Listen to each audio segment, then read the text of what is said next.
Exploited, the Cyber Truth, a podcast by RunSafe Security. Welcome back, everybody, to Exploited, the Cyber Truth. I am Paul Ducklin, and today I'm joined by Joe Saunders, CEO and founder of RunSafe Security. Welcome back, Joe. Hey, Paul, it's great to be here. Look forward to the discussion on this very, very important topic. Yes, so let me tell our listeners what we're talking about this week. The EU Cyber Resilience Act exposed. And now by exposed, I don't mean that in a pejorative sense, like you might expose true crime. I mean digging into the details because there's an awful lot in it and an awful lot that's important. But just before I get going, Joe, I'll just mention that the standard abbreviation for the Cyber Resilience Act is CRA, Charlie Romeo Alpha. Expect to hear that initialism a lot over the next few years. So, Joe, maybe the best place to start is, where did this come from? When does it kick in? And most importantly, to whom does it apply? There's obviously some history here because you don't just come up with the Cyber Resilience Act overnight. No.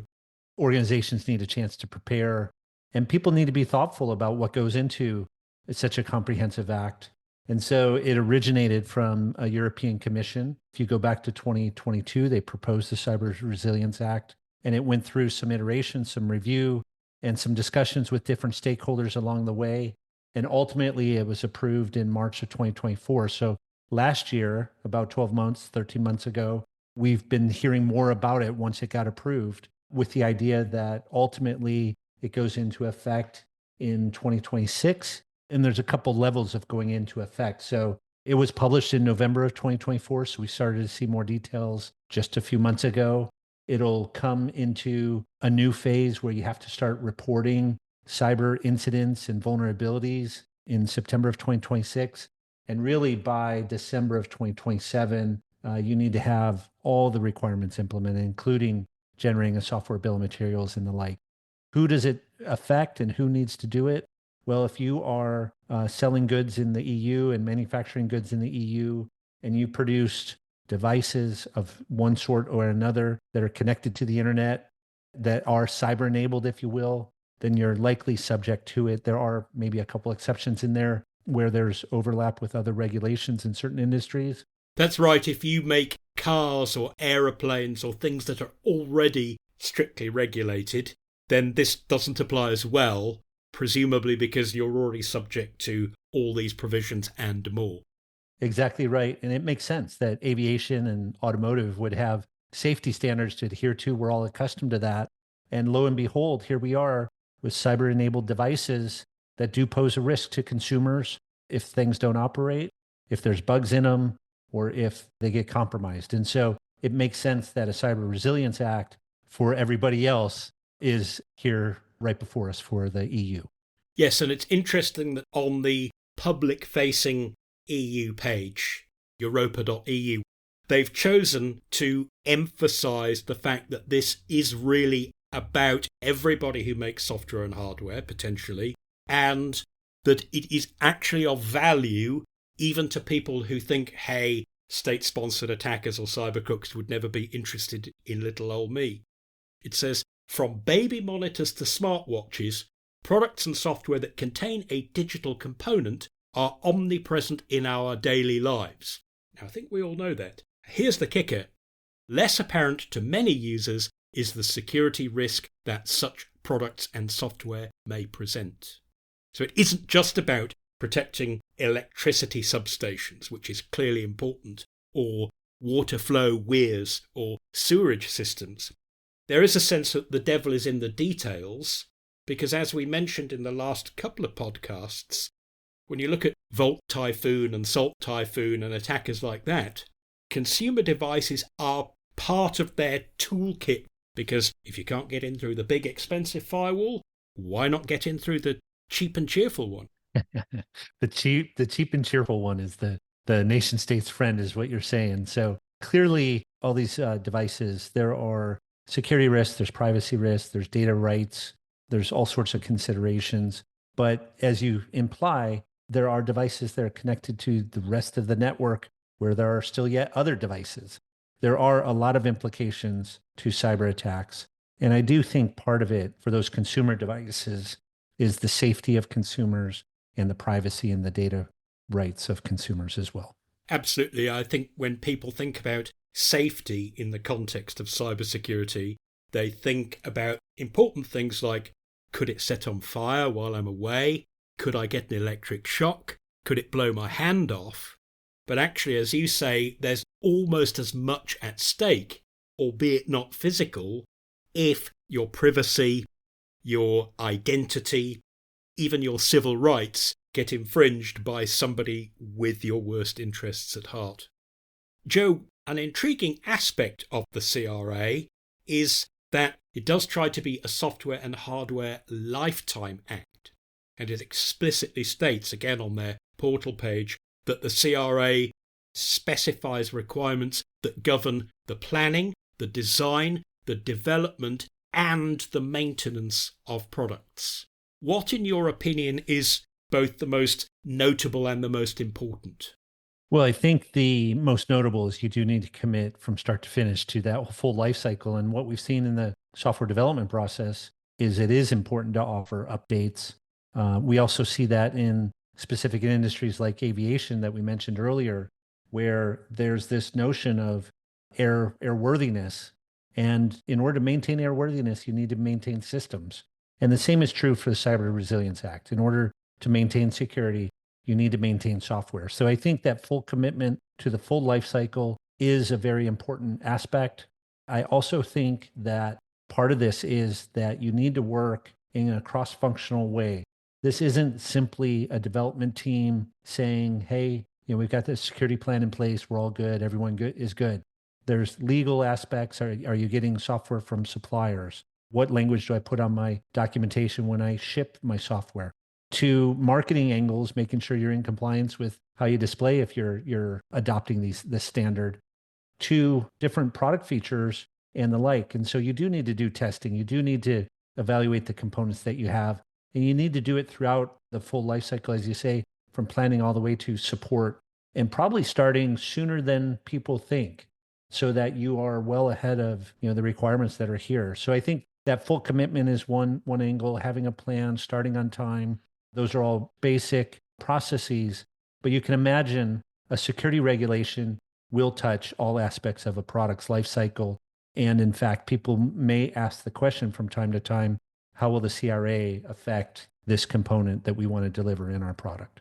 Joe, I know one of the things that's near and dear to your heart, and it is something that at least some software vendors and retailers have been notoriously bad at in the past, is the thing we jokingly referred to in the last podcast as software bomb. But it's not bomb with a B at the end. Doesn't mean it's going to break. It means bill of materials, list of ingredients. It means that, like today's food retailers, you have to know what's in your products, and you have to state what's in your products so that it's absolutely clear to anybody who needs to fix them or manage them or update them or assess their risk in the future.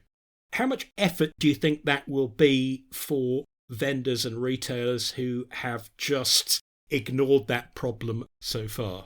Well, the good news is there are a lot of standard practices today to generate a software bill of materials, but you can see why it's so important. And I think the point there is part of knowing if you're in compliance or knowing where the vulnerabilities are, you need to know the exact components that are in that software or that software hardware delivery to know if those things are protected or not. So a software bill of materials is actually an essential point to help share across the ecosystem, across the value chain. From open source software that you're bringing in, you should know every single component that's in there.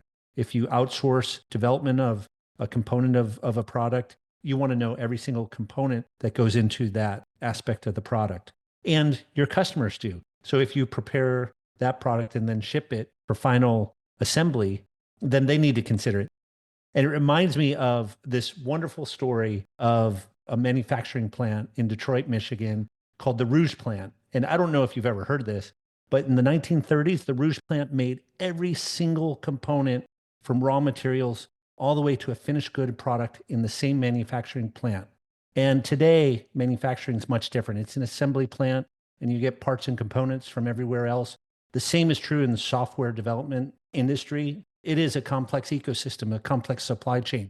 So the software bill of materials is essential at every step of the way to know what's in the final product when it gets shipped, because you need to know at every stage.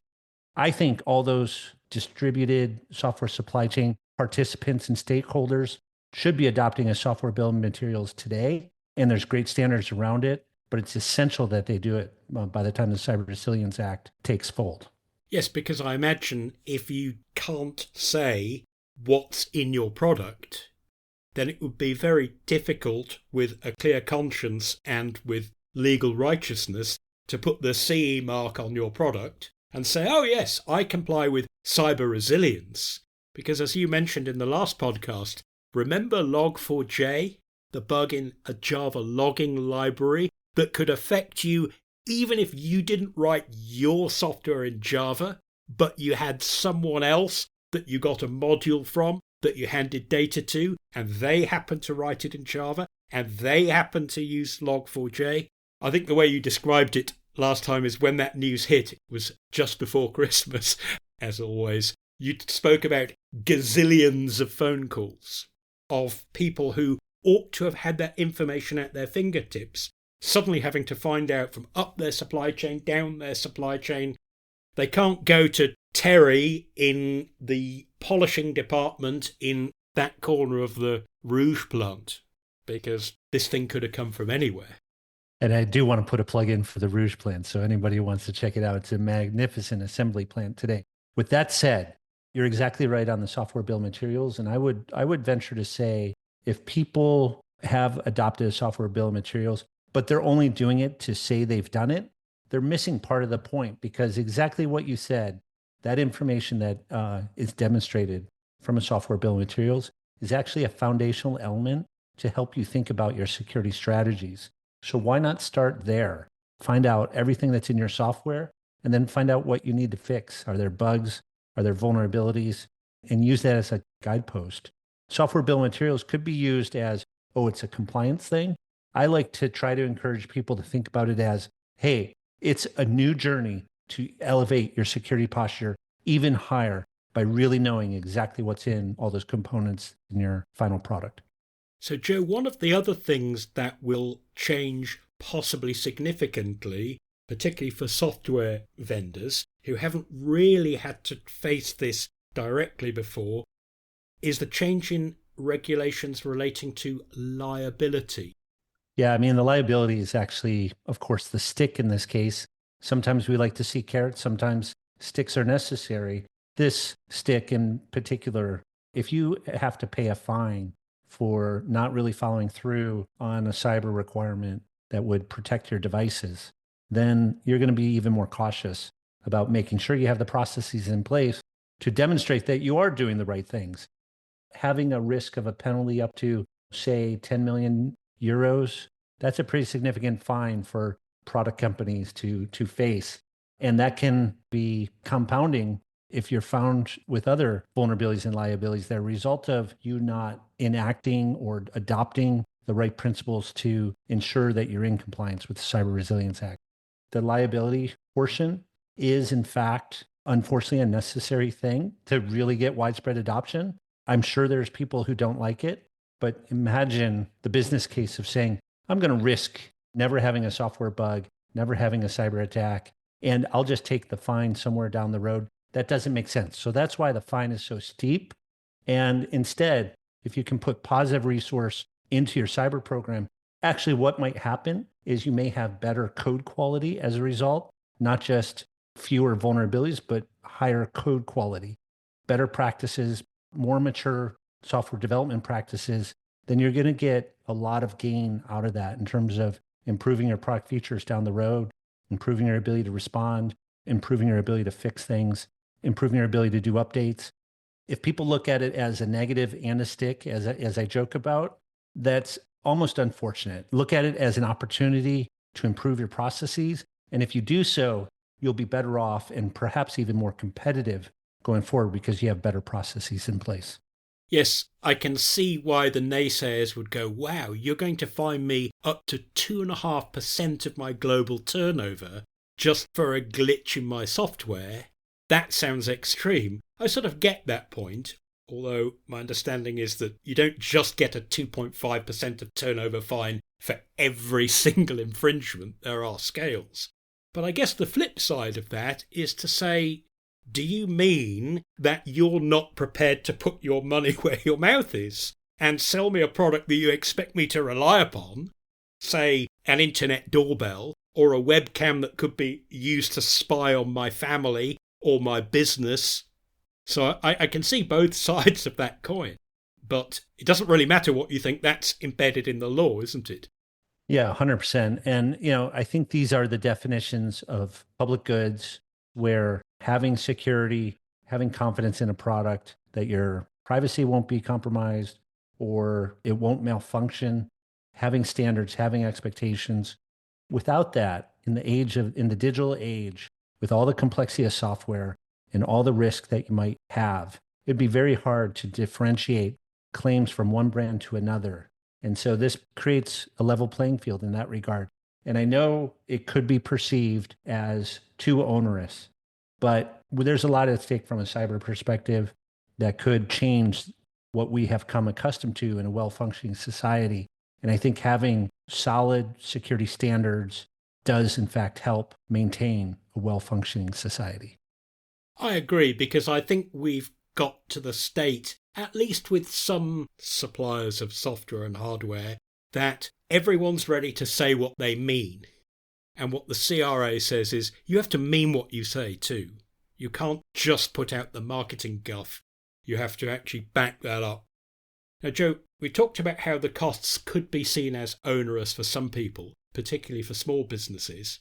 And nobody felt this more keenly in the early days when this act was still a bill and still being discussed than the open source community. And they were quite alarmed at first because they figured, we don't get paid for this. We even give you the source code. And if you choose to accept it, then why should we carry the liability? And you didn't consult with us, even though our code goes into 70% of the products sold in Europe. You only spoke to the commercial players.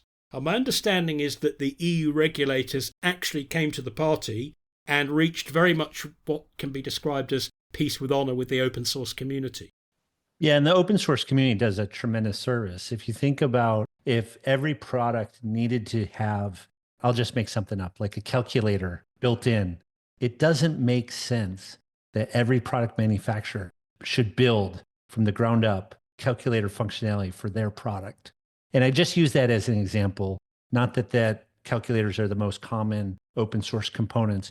And so the open source community provides tremendous benefit. And there's also a lot of, because they get distribution of their software, there's a lot of feedback on it and very secure because you get all this feedback through all this use.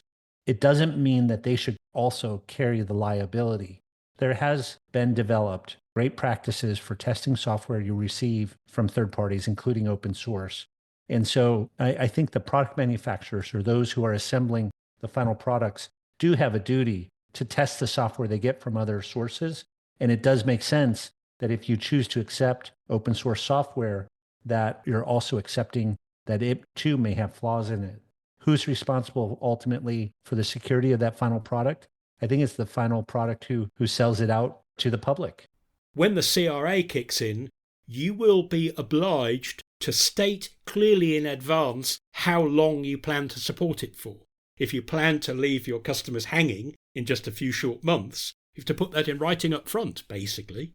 Yeah, and it's a good thing. I mean, we want mature products that are maintained. I go back to car dealerships exist to repair things in automobiles after they drive off the assembly line. Nobody would buy a brand new car, if there was no place to have it serviced or maintained going forward. The reality is the same is true in software. You can't just produce one version of software and expect that it's going to last forever without bugs being found. Even the best software development organizations, I like to point out Google and Microsoft and Lockheed Martin. I would even throw in folks like Netflix and Facebook and these other organizations. They find software bugs and they're really good at software development. We do need to have a commitment to fixing problems. In the Cyber Resilience Act with liability, there's a serious commitment. If you want to produce a product, you've got to maintain it. And I think it's a great thing. So, Joe, what do you think are the hardest things that a software vendor who hasn't confronted any of this before will need to do? What's the best place to start, in your opinion? Yeah, I do think the commitment across the full life cycle is key. I do think the cross-functional commitment, as I said earlier, is also key. I do think having a mature software development lifecycle process is probably the most important thing. And if you haven't invested in automated tools, automated build tools, automated deployment tools, if you haven't gotten used to doing updates on a consistent basis, you need to get that stuff in order. So I would make sure you've got a robust software development lifecycle consistent with things like we talked about last time, secure by design. But also, I think a key aspect of that is to start with the software bill of materials and find out everything along the value chain that you're including in your software and understanding the risk there. And that would be a very, very simple place to start. How much exposure do I have today? And what is that gap? How long does it take me normally to fix those bugs, those vulnerabilities, and start to plan accordingly? If you're really good at it and you can fix all that stuff in a month's time, well, maybe you can wait until a month before the program's required. But most organizations cannot do that. So I would get started early. I would generate a software bill of materials. I would look at all the vulnerabilities across my entire ecosystem, and I would start to prioritize from there how to improve my software development process, how to do updates, how to fix bugs, and look where are the weak links in my processes so that when you get to the end state, you have done an exhaustive review of the areas that need the most improvement. So it's probably not the same for every organization, but the starting point of looking at vulnerabilities and where they're introduced in your software supply chain or in your supply chain in general is probably one of the most important things you can find out at the start to help you prioritize where to put your effort in so you're not caught off guard when the CRA goes into full effect. And it's not just that you need a bill of materials for the components that get built into your software, although obviously you absolutely need to know that. You also need to understand the bill of materials for the process that builds your software. Because, as we've seen many times in the past, when state-sponsored actors particularly want to poison a project so that it will bleed into lots of other projects downstream, typically they don't try and change the source code of the product itself, because everyone's watching that. They try and introduce something malevolent into the process of building the software in the first place, so that the software can come out fine at the end, and everyone goes, oh, look, it's perfect. But along the way, you've actually tainted your build environment, or you've opened up a back door that means that somebody else can come in and wander around and plunder all your stuff in the future. And I don't know if you know this or not, but I'll say it if you don't. If you go back a couple of years, GCHQ found in Huawei routers that exact problem. It was the same exact source code, but lo and behold, depending on the build system you used, there was a backdoor or there wasn't a backdoor. And it was the exact same source code going in. And that was precisely what GCHQ found in Huawei routers that were exposing infrastructure a few years back. With that said, you're exactly right. You know, when you think about a software bill of materials, if you just built it from the source and said, here's my source code, I'll tell you everything that's going to go into the binary after I compile it, then you're not going to be right. The source code isn't the only contributor to the end state components. If you just look at the binary and you want to derive what's in it, you're going to miss stuff because you rely on heuristics. You don't really see all the raw ingredients as they go into the binary. And as you say, the compilation process, the build systems, they may be grabbing other components and putting in libraries here and there. You actually do need a build time SBOM to have perfect visibility into a software bill of materials if you truly want to have 100% precise software bill of materials for your software. Just a quick note about something else that I believe is in the CRA, and that is that it won't be allowed anymore to say to your customers, oh, well, if you want a security fix, you have to take all these feature advancements as well. So you can't use a security fix as a sort of bait to lure people to take the latest and greatest version of your product if they don't want to. If they have a version that you've said you're going to support, you have to be able to support it with or without feature fixes. That is my understanding, which seems to be a very reasonable provision, given that when you add new features to a product, you typically add a whole new set of bugs at the same time, and it's very hard to avoid that.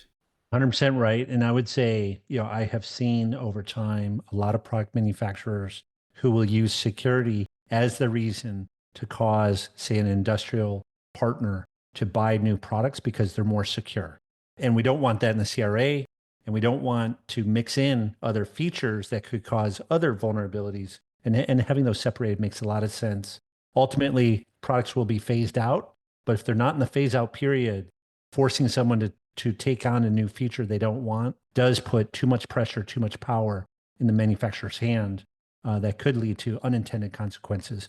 So I think it's a great thing to separate them and let those stand on their own merits. We have security updates to make sure you're safe. We have product updates to make sure you've got the best features, and you can decide as the consumer when to apply those. So now, if I may, Joe, I'll try that $64,000 question. Even if you are entirely compliant, even if you have the best software development practices in the world, even if you have a complete bill of materials for everything, so you know absolutely every speck of cumin that's going into the recipe, you're still likely to have bugs somewhere. Now, suddenly you have this greater liability, you have this greater business risk. How do you get around that? Well, I do think the answer to your question is in building the right processes to support software updates. And so should you want to deliver these products, you do need to commit to that. And I think handling the software updates is a key aspect, and building processes that allow you to administer updates easily, quickly are a good thing. But it also means you need to test software before you release it. And on devices that are on persons, on cars, on infrastructure, scanners, and other things that are, or sensors around energy facility or what have you, these are vital ways to keep infrastructure operating. You do need and expect that folks will test that software. And you do need to expect that people have the processes to update that software sufficiently. And with that said, I do think taking a defense in-depth approach and taking a risk management approach so that you have identified all the highest priority items and you've handled those and you have good software development lifecycle practices, then you're going to be in a really strong spot to stay in compliance. So where do you think then something like cyber insurance will come in?